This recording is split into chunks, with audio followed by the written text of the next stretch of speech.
امینه خدایقلو و خواننده لیسه دولتی نوحیه واسه با اشتراک در آزمون بین المللی تینیگل از فن زبان انگلیسی که در دولت انگلیس برگزار گردید سال دوم این نوبت هم موفق گردیده صاحب مدال گردید.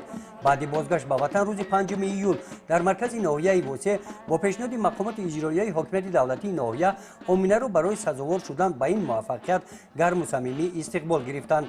با این مناسبت در میدان گلگشت مرکز نوحیه با اشتراک رئیس نوحیه واسه مدیران بخش و شعبه‌های دستگاه رئیس نوحیه معارفچیان استادان و همصنفان جمع آمد ایدانه برگزار کرده شد.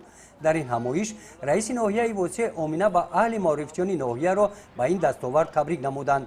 امینه خدایقلو و سال دوم می شود که در آزمون بین المللی تینیگل از فن زبان انگلیسی در دولت انگلیس اشتراک می نماید.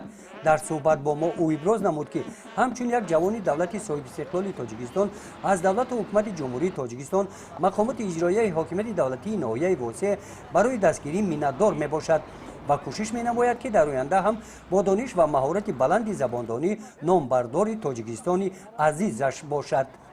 گزارش خواجه نظریف خدای نظر ظهوروف از ناحیه واسه برای برنامه اطلاعاتی نوید